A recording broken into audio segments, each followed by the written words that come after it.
میں نہیں چاہتا میرے علاوہ کوئی تمہاری ان دھڑکنوں سے کھیلے، اب ان پر صرف میرا حق ہے۔ شاذل شاہ کے الفاظ سن کر حورین اپنے روتے ہوئے بچے کو سینے سے لگا کر بولے، پلیز شاذل، میرے بچے کو بھوک لگی ہے، اسے دودھ پلانے دے۔ مگر شاذل کا غصہ دیکھ کر اس نے بچے کو ملازمہ کے حوالے کر دیا۔ ایک جھٹکے سے اس کی دھڑکنوں کو آزاد کرتا وہ اس پر جھک چکا تھا۔ یتیم حورین کو اپنے باپ کے علاج کے لیے 10 لاکھ روپے کی ضرورت تھی۔ جب اس نے اپنے باس سے لون مانگا تو اس نے 3 ماہ کی کنٹریکٹ میرج کے آفر کی۔ مجبوراً وہ مان چکی تھی، مگر شادی کی رات حورین کی گود میں بچہ دیکھ کر شاذل کو شدید غصہ آ گیا۔ وہ نفرت میں ڈوبا ایک جھٹکے سے اس کے وجود میں سرایت کرنے لگا، مگر بستر کی چادر دیکھ کر اس کے ہوش اڑ گئے۔ تم تو ورجن ہو، پھر یہ بچہ؟ یار وہ سر شاذل ہے نا، جانتے بھی ہو تم ان کا مزاج کیسا ہے۔ تم ان سے 10 لاکھ مانگو گی، وہ بغیر منافع کے کسی اور کو اپنے ساتھ بیٹھنے تک نہیں دیتے، اور تم کل کی آئی لڑکی ان سے 10 لاکھ کا لون مانگو گی؟ میری مانو تو بھائی پتلی گلی سے نکل لو، کیونکہ ان امیر مغرور لوگوں کا کیا بھروسہ، کہیں پیسے دینے کے چکر میں تمہیں اپنے ساتھ آفس میں نہ روک لیں۔ ویسے بھی مجھے باس کے کرتوت کچھ ٹھیک نہیں لگتے، آگے تمہاری مرضی۔ ساتھ والی کرسی پر بیٹھی اس کی کولیگ ایک ہی سانس میں باس کے بارے میں سب کچھ بتا چکی تھی۔ بے بسی سے حورین اس کا چہرہ دیکھنے لگی اور پھر اس دروازے کو جس کے اس پار سر شاذل تھے، انتہائی مغرور اور گھمنڈی قسم کے۔ بڑی ہمت جمع کر کے وہ آفس کے دروازے تک پہنچی اور نوک کر کے اندر داخل ہوئی۔ اس کا وجود پسینے سے شرابور تھا۔ یس بتائیے، فائل ریڈی کر لی آپ نے؟ اس نے ڈرتے ڈرتے فائل سامنے ٹیبل پر رکھ دی اور پھر نظریں اٹھا کر دیکھا۔ اس کا سانس سینے میں ہی تھم چکا تھا، کیونکہ سامنے شاذل شاہ تھا، شرٹ کے بٹن سینے تک کھلے اور ٹائی کی نوٹ ڈھیلی۔ اس وقت وہ انتہائی سحر انگیز لگ رہا تھا۔ اسے یوں بت بنا کھڑا دیکھ کر شاذل کہنے لگا، واٹ مس حورین، ایسے کیا دیکھ رہی ہیں؟ جائیے۔ وہ جتنا ہو سکے اس لڑکی کو نظر انداز کرنا چاہتا تھا، کیونکہ شاذل کی نظریں پچھلے ایک ہفتے سے جب بھی اس کے وجود پر اٹھتی تو اس کے جذبات میں ادھم مچ جاتا۔ انتہائی دودھ جیسی سفید رنگت اور سیڈول وجود، پرفیکٹ فگر جو شاذل شاہ جیسے مردوں کی جان نکالنے کے لیے کافی تھا۔ انگلیاں چٹکھاتے ہوئے وہ کہنے لگی، سر وہ مجھے آپ سے کچھ کہنا تھا۔ شاذل کہنے لگا، بولو۔ وہ ہچکچاتے ہوئے کہنے لگی، مجھے 10 لاکھ کی ضرورت ہے، میرے بابا ہاسپٹل میں ہیں، ان کی حالت بہت خراب ہے۔ ڈاکٹر نے کہا ہے 15 لاکھ لگیں گے ان کے سرجری میں، ان کے دماغ میں رسولی ہے، اگر ابھی آپریشن نہ ہوا تو رسولی جڑیں پکڑ لے گی اور خطرناک ٹیومر بن جائے گا۔ پلیز مجھے 10 لاکھ کا لون دے دیں، میں جی جان لگا کر آپ کے آفس میں کام کروں گی۔ وہ رونے لگی تھی۔ شاذل نے اسے گھور کر دیکھا، پھر کہنے لگا، اوہ آئی سی، اس سے پہلے کوئی 40 لڑکیاں مجھے یہی کہہ کر مگرمچھ کے آنسو بہا کر لاکھوں کا فراڈ کر کے جا چکی ہیں، میں نے ایک روپیہ محنت سے کمایا ہے۔ شاذل حورین کو شکی نظروں سے دیکھ رہا تھا۔ وہ کہنے لگی، میں سچ کہہ رہی ہوں سر، بے شک آپ ہاسپٹل چل کر میرے بابا سے مل لیں، ڈاکٹر سے پوچھ لیں۔ اسے سسکتا بلکتا دیکھ کر شاذل ایک پل کو اس کے خد و خال کو غور سے دیکھنے لگا، پھر ایک گہری سانس خارج کر کے بولا، بغیر کسی گارنٹی کے تو پیسے نہیں دے سکتا، 10 لاکھ کوئی معمولی رقم نہیں۔ یہ کہہ کر وہ اٹھا اور اپنی شرٹ کی سلیوز فولڈ کرتا حورین کے سامنے آ گیا۔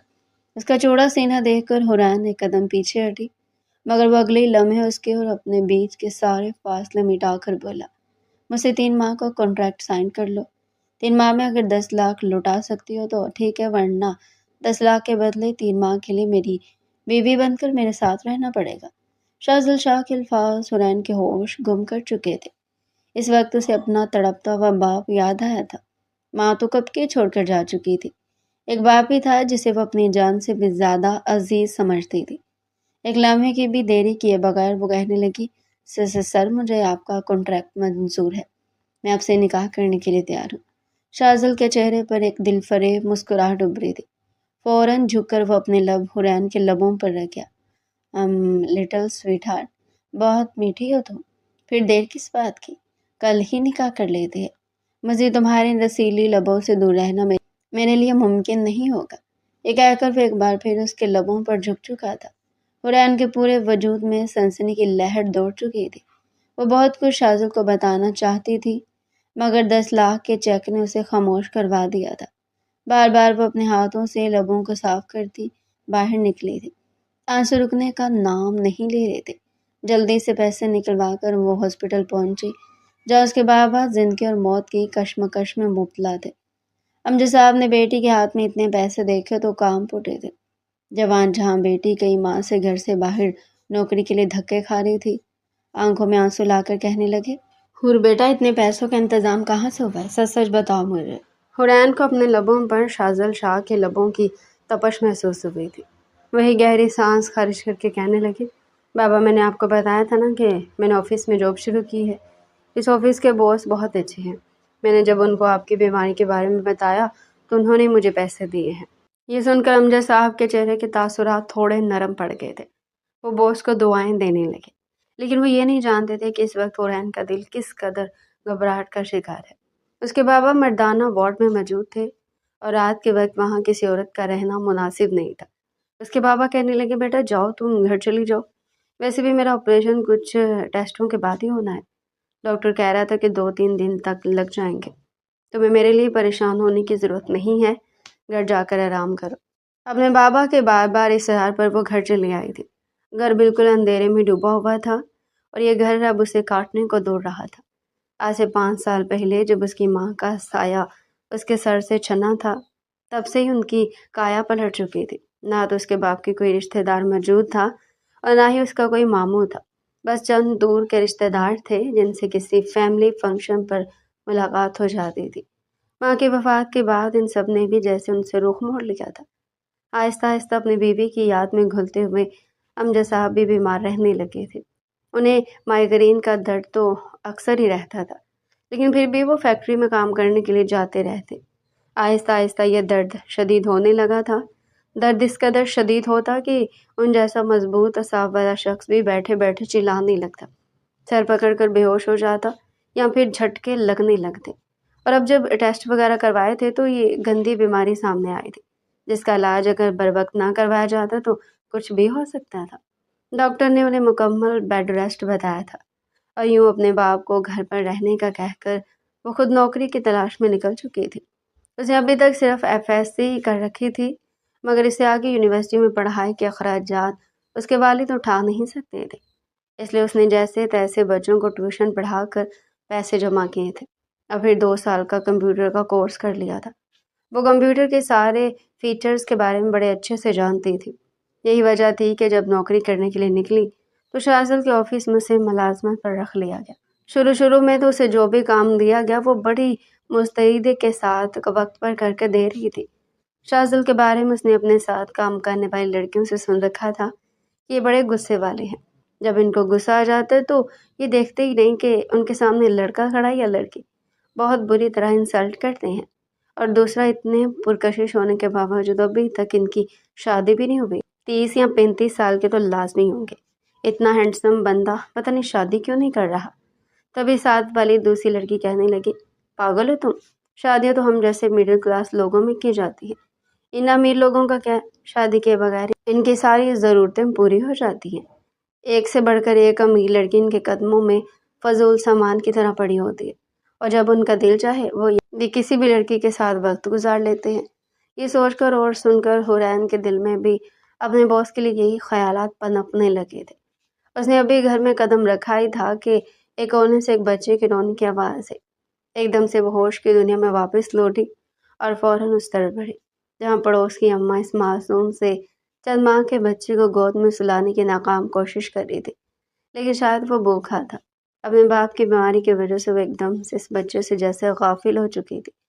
اماں جان بھی شاید اسے چپ کروا کر تھک چکی تھی۔ فوراً بچے کو حورین کی طرف سونپتے ہوئے کہنے لگی، بیٹا تم نے آنے میں بہت دیر کر دی، میرے تو آج بازو درد کر رہے ہیں۔ تمہارا بیٹا تو چپ ہونے کا نام ہی نہیں لیتا، میں تو اسے پانی اور گڑ کا شربت انگلی سے چٹا چٹا کر تھک گئی، مگر مجال ہے جو اس کا پیٹ بھرا ہو۔ اس نے اس معصوم سے بچے کو سینے سے لگا دیا تھا جو بھوکا تھا۔ اماں کا شکریہ ادا کر کے وہ کہنے لگی، بس چند دنوں کی بات ہے اماں، پھر جب بابا گھر آ جائیں گے تو میں باس سے بات کر کے بچے کو اپنے ساتھ آفس لے جایا کروں گی، آپ کو تکلیف کا موقع نہیں دوں گی۔ اماں بھی بڑبڑاتے ہوئے واپس اپنے گھر جا چکی تھی اور وہ معصوم سے بچے کو دیکھنے لگی۔ اور سارا دن وہ بھوکا رہا تھا۔ اس کا چہرہ بھی زرد پڑتا جا رہا تھا۔ جلدی سے اس نے بچے کو فیڈ کروانا شروع کر دیا۔ صبح سے بھوکا وہ جلدی جلدی فیڈ کرنے لگا تھا۔ اس معصوم بچے کا ماتھا چوم کر حورین کی آنکھوں میں آنسو آ گئے تھے۔ شاذل سے وہ یہ کانٹریکٹ کر تو رہی تھی لیکن وہ اس سے شادی کرے گی، لیکن وہ اسے بالکل بھی اچھے کردار کا نہیں لگ رہا تھا۔ یہی تو وجہ تھی کہ اس نے 10 لاکھ دینے کے لیے بھی 3 مہینے کا شادی کا کانٹریکٹ رکھا تھا اور 3 مہینے سے استعمال کرنے کے بعد ٹیشو پیپر کی طرف پھینک دیتا۔ یہ سوچ سوچ کر حورین کی آنکھوں میں آنسو آ رہے تھے۔ اسے شاذل سے خوف بھی آ رہا تھا کیونکہ بے دہانی میں سے وہ شاذل کے بارے میں کولیگ سے کافی باتیں سن چکی تھی، جو کچھ اسے گزشتہ لڑکیوں نے بتایا تھا۔ جیسے آفس میں ایک نئی لڑکی جاب پر آئی تو حورین نے اسے بھی یہ سب کچھ بتانا شروع کر دیا۔ دیکھو لڑکی یہ بہت اچھے کردار کے مالک نہیں ہے، لڑکیوں کو دیکھ کر فوراً مائل ہو جاتے ہیں۔ ویسے بھی امیر لوگ بس ہماری مجبوری کا فائدہ اٹھانا جانتے ہیں۔ ادھر انہیں موقع ملا اور ادھر ہی اپنا ہاتھ صاف کر لیں گے۔ بہتر ہے کہ تمہیں زیادہ باس کے آفس میں جانے کی ضرورت نہیں ہے اور زیادہ فری بھی مت ہونا ان سے۔ کیا پتا کہ وہ تمہاری معصومیت کا فائدہ اٹھا کر تمہیں کسی جال میں پھنسا لے۔ مجھے تو شکل سے ہی ایک نمبر کے عیاش قسم کے لگتے ہیں، ایسا لگتا ہے جیسے لڑکیوں کے چکر میں رہتے ہوں۔ اوپر سے انہوں نے ابھی تک شادی بھی نہیں کی، جبکہ عمر میں 30-35 سال سے کم نہیں لگتی۔ جیسے ان کی حرکتیں ہیں نا، مجھے لگتا ہے ان کی کئی لڑکیوں کے ساتھ چکر ہوں گے، اور جب کئی لڑکیوں کے ساتھ کسی مرد کے چکر ہوں تو وہ بھلا ایک لڑکی کا وفادار کیسے رہ سکتا ہے۔ وہ یہ باتیں اس لڑکی سے کہہ رہی تھی جو جب اسے اپنے پیچھے کسی کی موجودگی کا احساس ہوا۔ نئی لڑکی تو فوراً سر جھکا کر کی بورڈ پر جلدی جلدی ٹائپنگ کرتے ہوئے کام کرنے لگی، لیکن جب حورین نے پلٹ کر دیکھا تو اس کے پیچھے شاذل شاہ کھڑا تھا۔ مٹھیاں بھینچ کر کھڑے شاذل کو دیکھ کر حورین کو اپنی جان جاتی محسوس ہوئی تھی، لیکن وہ سنجیدگی سے چہرے پر تاثرات لاتا اپنے آفس کی طرف بڑھ گیا۔ اس نے اسے کچھ بھی نہیں کہا تھا اور حورین کو لگ رہا تھا کہ شاید اسی وجہ سے، اسی بات کی سزا کے طور پر شاذل نے اسے کانٹریکٹ میرج کرنے کا کہا تھا۔ اگلے روز شاذل نے اسے اپنے آفس آنے کا کہا تھا۔ جیسے ہی وہ آفس پہنچی اور اس کے کیبن میں داخل ہوئی تو شاذل سامنے کرسی پر بیٹھا ہوا تھا۔ ایک دم سے اسے آتا دیکھ کر شاذل شاہ نے سر سے پاؤں تک اسے بڑی سخت نگاہوں سے دیکھا، پھر کہنے لگا، بڑی احسان فراموش قسم کی لڑکی ہے تم۔ تمہارے باپ کے علاج کے لیے میں نے تمہیں 10 لاکھ روپیہ دیا۔ تمہارے باپ کا علاج شروع ہو چکا ہے اور تم نے ایک بار بھی پلٹ کر میرا شکریہ ادا نہیں کیا۔ وہ فوراً ہچکچاتے ہوئے کہنے لگی، سر وہ دراصل میں ہاسپٹل میں ہی تھی، بابا کے پاس رات کو لیٹ واپس آئی، میں آپ کا شکریہ ادا کرنے آنے والی تھی۔ لیکن شاذل کہنے لگا، نہیں، مجھے شکریہ ایسے ادا نہیں کروانا۔ آج گرمی بہت ہے اور میرے اندر تو ویسے ہی آگ بھڑک رہی ہے۔ اب میں چاہتا ہوں کہ کچھ دیر بعد ہی ہمارا نکاح ہو جائے اور پھر میں اپنے جنون کو پرسکون کر سکوں۔ یہی تمہارا میرے لیے شکریہ ہوگا۔ شاذل کے الفاظ سن کر اس کے پیروں کے نیچے سے زمین نکلی تھی۔ وہ ایک بار پھر اس کے قریب آنے لگا تھا۔ اس کے وجود کی گرمائش حورین کے وجود کو پگھلانے لگی تھی۔ وہ دیوار سے جا لگی تھی۔ اس کے دائیں بائیں اپنا ہاتھ دیوار پر رکھ کر وہ اس کا راستہ مکمل طور پر بند کر چکا تھا۔ بڑی مشکل سے حورین بڑبڑاتے ہوئے کہنے لگی، سر وہ میں کہنا چاہتی تھی کہ جب تک میرے پاپا کا آپریشن نہیں ہو جاتا تب تک میں یہ نکاح نہیں کر سکتی۔ میری زندگی میں میرے بابا سے بڑھ کر اور کوئی بھی نہیں۔ اگر انہیں یہ پتہ چل گیا تو نہ جانے ان کے دل پر کیا گزرے گی۔ ایک دفعہ میرے پاپا کا آپریشن کامیاب ہو جانے دے، اس کے بعد آپ مجھ سے یہ کانٹریکٹ میرج کر لینا۔ لیکن میری آپ سے گزارش ہے، پلیز میرے بابا کو مت بتائیے گا کہ میں صرف 3 مہینے کے لیے آپ کی بیوی بن رہی ہوں۔ وہ آنکھوں میں آنسو لیے بولی تھی۔ شاذل اس کے کپکپاتے ہوئے لبوں کو دیکھ رہا تھا اور پھر اس کی چھوٹی سی ناک کو، آنکھوں سے بار بار نکلنے والے آنسوؤں کو اور گہرے گہرے سانس لیتی اس کی دھڑکنوں کو۔ بھلے اس نے دوپٹے سے خود کو ڈھانپ رکھا تھا لیکن پھر بھی جس تیزی سے وہ سانس لے رہی تھی اس کا سینہ اوپر نیچے ہو رہا تھا۔ وہ انتہائی دل فریب لگ رہا تھا۔ شاذل اپنا الٹا ہاتھ اس کے گال پر پھیرتے ہوئے مسکرا کر کہنے لگا، اچھا مان لیتے ہیں، میں تو سوچ رہا تھا کہ اس نکاح کو خفیہ رکھا جائے تو ہی بہتر ہے، لیکن اگر تم چاہتے ہو کہ تمہارے بابا کی رضامندی سے نکاح کروں تو ٹھیک ہے، تو میں ایک دن کا مزید وقت دے دیتا ہوں۔ حورین کو ایک بار پھر اپنا بچہ یاد آیا تھا۔ رضا کے بارے میں سوچتے اس کے پیروں کے نیچے سے زمین نکل چکی تھی۔ اگر شاذل کو پتہ چل جاتا کہ وہ ایک بچے کی ماں ہے تو اس پر کیا گزرتی۔ وہ کچھ کہنے والی تھی لیکن یہ سوچ کر خاموش ہو گئی کہ اگر اس نے شازل کو بتا دیا کہ وہ ایک بچے کی ماں ہے تو کہیں وہ اس کے باپ کا علاج نہ رکھوا دے، یہ پیسے اسے واپس نہ لے لے، پھر وہ اتنے پیسے کہاں سے لائے گی؟ یہ سوچ کر اس کی زبان پر قفل لگ چکا تھا۔ بالآخر اس کے بابا کی سرجری کا دن آ گیا، جو کہ اللہ تعالیٰ کے فضل و کرم سے خیر خیریت سے ہو گئی۔ وہ بہت خوش تھی۔ جب اس کے بابو کو آپریشن تھیٹر سے باہر لایا گیا، وہ بھی بے ہوشی کی حالت میں تھے لیکن خطرے سے باہر تھے۔ اس کی خوشی کی کوئی انتہا نہ رہی۔ اس نے جلدی سے شازل شاہ کے نمبر پر کال ملائی۔ وہ اس وقت اپنے گھر میں تھا۔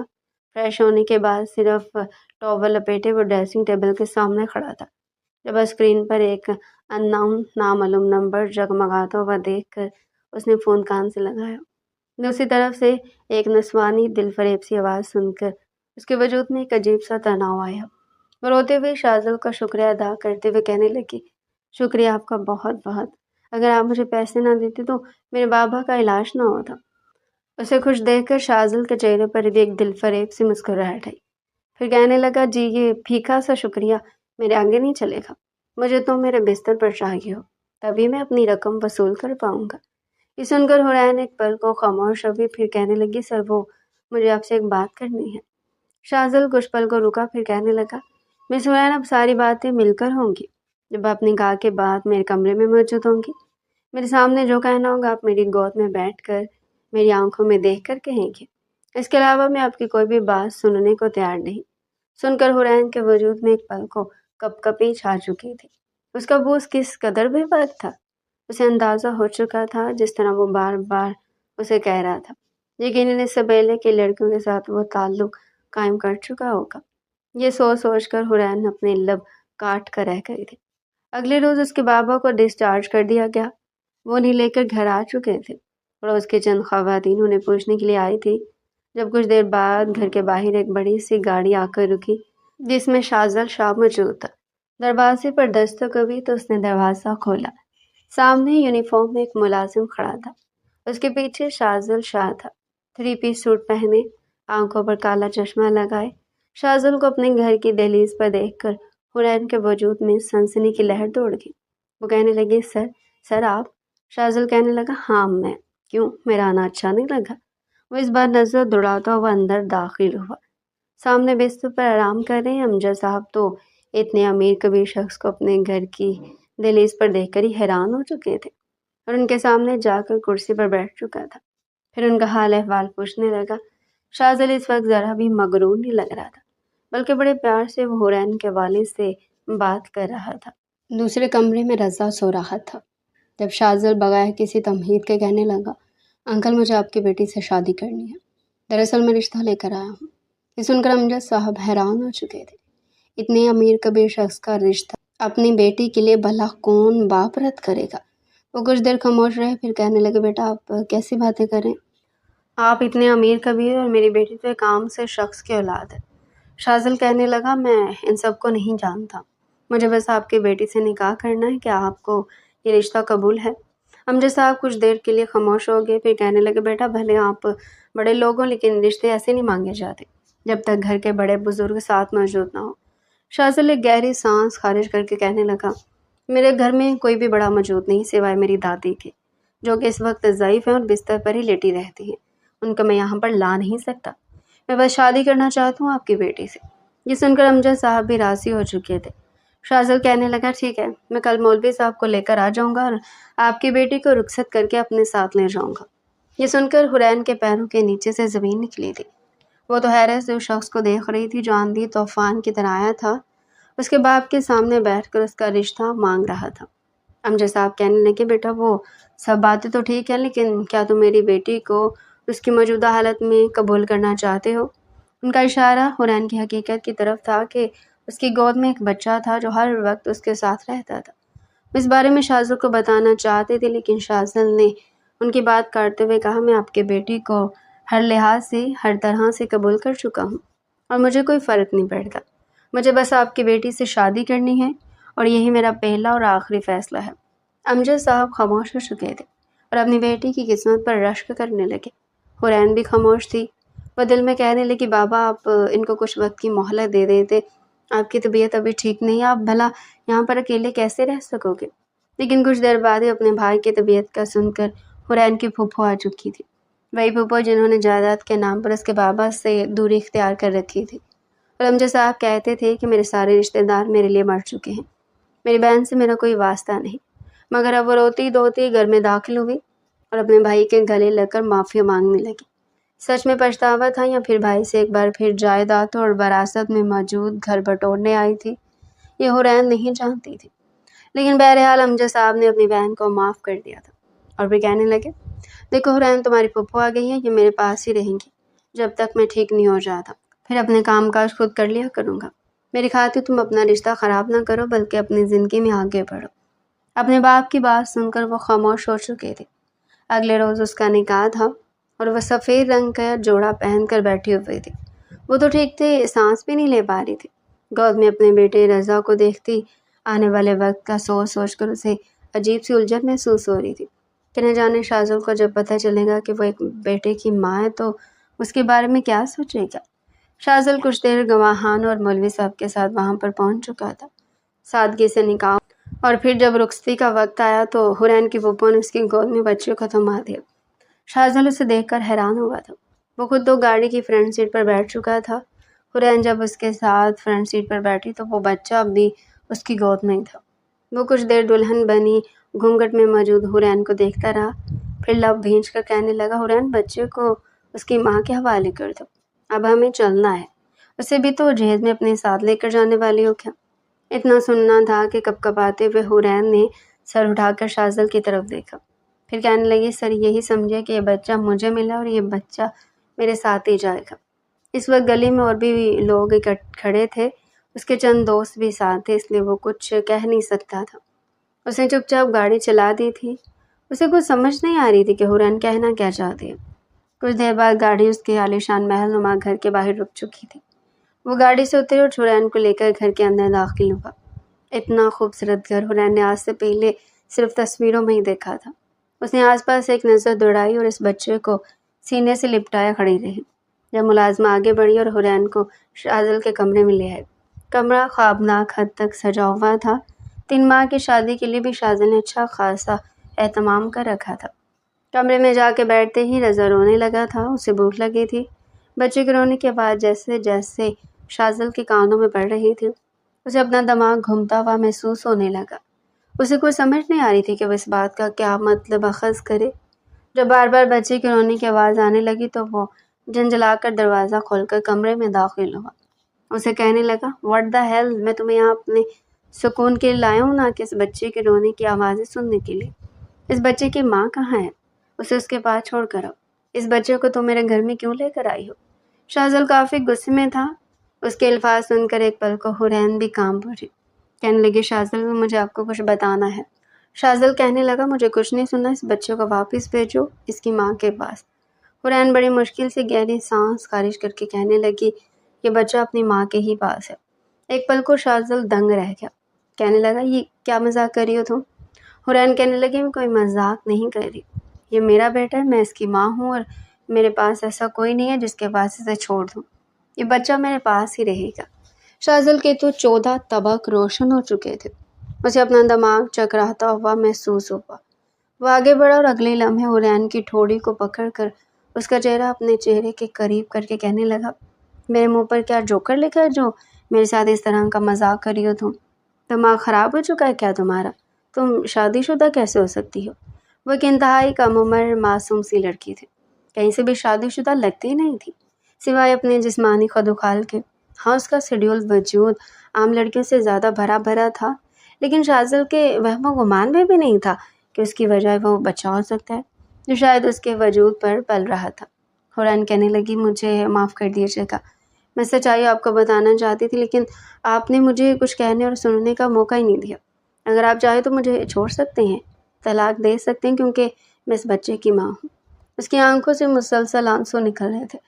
شاذل غصے سے اپنی مٹھیاں بھینچ کر اپنے بالوں میں ہاتھ پھیرنے لگا، کہنے لگا، میں نے آج تک کسی کا جھوٹا گلاس تک استعمال کیا اور تم کسی اور کے نکاح میں رہ چکی ہو، ایک بچے کی ماں بھی بن چکی ہو، اور شاذل شاہ کیا اتنا گرا پڑا ہے کہ ایسی لڑکی کے ساتھ 3 مہینے گزارے کو جو پہلے سے کسی اور کے ساتھ نہ جانے کتنی راتیں گزار چکی ہو، اور تو اور ایک بچہ بھی اپنے اندر سے جنم دے چکی ہو۔ یہ سوچ سوچ کر اسے غصہ آ رہا تھا، لیکن جو بھی تھا وہ اس حسین اور جمیل لڑکی کو اپنے ہاتھوں سے جانے بھی نہیں دینا چاہتا تھا۔ اس کا سرشاری اور خمار اب شدید غصے اور نفرت میں بدل چکا تھا۔ وہ بچہ اس وقت اسے اپنا رقیب لگ رہا تھا۔ غصہ آ رہا تھا اسے اس بچے پر، جو بار بار حورین کے سینے سے چمٹ جاتا تھا، اپنے ننھے ننھے ہاتھ حورین پر رکھ رہا تھا۔ یہ منظر دیکھنا تھا کہ شاذل جل بھن کر رہ گیا تھا۔ کہنے لگا، تمہارا مجھ سے نکاح ہوا اور اب تمہارے وجود پر صرف میرا حق ہے۔ سنا تم نے؟ تم اس بچے کو اب اپنا فیڈ ہرگز نہیں کرواؤ گی۔ بہتر ہے کہ اسے اس کمرے سے باہر بھیجو، ملازمہ کے حوالے کرو، ورنہ مجھ سے برا کوئی نہیں ہوگا۔ وہ روتے ہوئے بچے کو دیکھنے لگی، پھر کہنے لگی، سر اب یہ سمجھدار ہو چکے، اگر کسی انجان عورت کو اپنے قریب دیکھے گا تو گھبرا جائے گا، رونے لگے گا۔ پلیز میری بات کو سمجھیے، میں اس کو ایک دفعہ فیڈ کروا دیتی ہوں، پھر یہ سو جائے گا اور پھر آپ کو تنگ بھی نہیں کرے گا۔ لیکن شاذل غصے سے کہنے لگا، شاید تم نے مجھ سے پیسے نکلوانے کے لیے سارا ڈرامہ رچایا ہے نا؟ میں تمہیں کہہ رہا ہوں نا، اگر تم نے 1 منٹ کے اندر اندر اس بچے کو کمرے سے باہر نہ بھیجا تو مجھ سے برا کوئی نہیں ہوگا تمہارے لیے۔ شاذل نے بڑے غصے سے ملازمہ کو آواز دی تھی۔ وہ تو جیسے کمرے کے باہر ہی کھڑی تھی، جلدی سے دروازہ کھول کر اندر آئی اور گھبراتے ہوئے کہنے لگی، جی صاحب جی، بتائیے کیا کام ہے آپ کو؟ شاذل بچے کی طرف اشارہ کر کے کہنے لگا، اسے لے جاؤ اور دودھ پلا کر سلا دو اسے۔ حورین کی آنکھوں میں آنسو آ چکے تھے۔ ملازمہ کو بڑے پیار سے وہ بچہ تھماتے ہوئے کہنے لگی، اسے ڈانٹنا مت، غصہ مت کرنا، بس اسے بھوک لگی ہے، اسے نیم گرم دودھ کر کے پلا دینا، یہ پی کر خود ہی سو جائے گا، اور پلیز ٹھنڈ ہے تو اس پر کمبل بھی کر دینا۔ ملازمہ جی بی بی جی کہہ کر بچے کو لے کر کمرے سے جا چکی تھی۔ مسلسل اسے رضا کے رونے کی آواز اپنی سماعتوں سے ٹکراتی محسوس ہو رہی تھی، لیکن وہ چاہ کر بھی کچھ کر نہیں پا رہی تھی۔ شاذل نے کمرے کو لاک کیا اور چلتا ہوا حورین کے پاس آیا، بڑے غصے سے اسے دیکھ رہا تھا، پھر آگے بڑھ کر اس کی ٹھوڑی کے نیچے ہاتھ رکھ کر اس کا چہرہ اوپر اٹھا کر کہنے لگا، تم نے میرے ساتھ جھوٹ بول کر اچھا نہیں کیا، تو مجھے پہلے دن ہی بتا سکتی تھی کہ تم ایک طلاق یافتہ ہو اور تمہارا ایک بچہ بھی ہے، لیکن تم نے مجھ سے اس بات کو چھپایا تاکہ اپنے باپ کے علاج کے لیے مجھ سے پیسے بٹور سکو، ہے نا؟ اگر تم اپنی حقیقت بتا دیتی تو میں کبھی بھی تمہیں پیسے نہ دیتا۔ تم نے اپنے حسن کا بھرپور فائدہ اٹھایا، جان بوجھ کر میری نظروں میں اپنے پوائنٹس بڑھانے کے لیے تم نے ایسا کیا ہے نا؟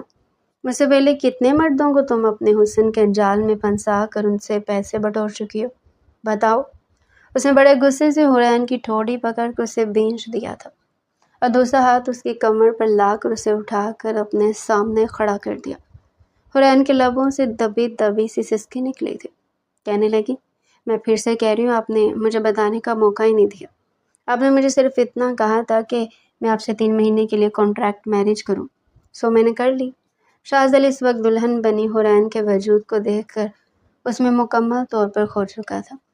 اس نے یہ سوچا تھا کہ آج رات وہ اس لڑکی کے وجود پر اپنا جنون انڈیل کرے گا، لیکن بار بار بچے کی روتی ہوئی آواز اور پھر یہ سوچ کر کہ وہ پہلے سے کسی اور کی ہو چکی ہے، اسے اب ایک عجیب سی کراہت محسوس ہونے لگی تھی۔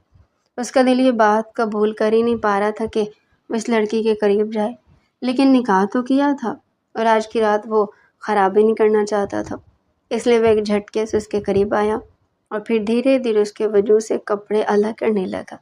وہ سہم کر پیچھے ہوتی تھی، جانتی تھی کہ شاذل اسے بخشنے والا نہیں، اس نے تو اس سے پہلے نہ جانے کتنی لڑکیوں کے ساتھ وقت گزارا ہوگا، وہ تو صرف اس کے لیے ایک تفریح کا سامان تھی۔ وہ آنکھیں موند چکی تھی جب شاذل نے اس کے وجود سے دوپٹہ ہٹایا اور پھر اس کی دھڑکنوں کو ایک جھٹکے سے آزاد کر چکا تھا۔ اس کے بھرے بھرے نسوانی حسن کو دیکھ کر اس کے ماتھے پر بل پڑے۔ وہ اپنے دونوں ہاتھ آگے بڑھا کر بڑی بے باکی کے ساتھ گستاخیاں کرنے لگا۔ حورین خوف کے مارے لرزتے ہوئے اپنی آنکھیں موند چکی تھی جب شاذل کہنے لگا، ڈر تو ایسے رہی ہو جیسے پہلی بار کوئی مرد تمہیں ہاتھ لگا رہا ہو، ایک بچہ تم پیدا کر چکی ہو اور پہلے شوہر کے ساتھ تم نے کافی وقت گزارا ہوگا، تم تو ایک تجربہ کار عورت ہو، پھر یہ سہمنے کا ڈرامہ کس لیے کر رہی ہو؟ چپ چاپ جو کہہ رہا ہوں نا وہ کرو اور اس میں میرا ساتھ ہو۔ لیکن حورین مسلسل لرز رہی تھی، بار بار وہ اس کے جسمانی خدوخال کو دیکھ رہا تھا، پھر ماتھے پر بل ڈال کر کہنے لگا، یہ سب کچھ کیا ہے؟ کیا تم اس بچے کو اپنا فیڈ نہیں کرواتی؟ ڈرتے ہوئے حورین خود کو کمفرٹر میں چھپاتے ہوئے کہنے لگی، میں اپنا ہی فیڈ کرواتی ہوں،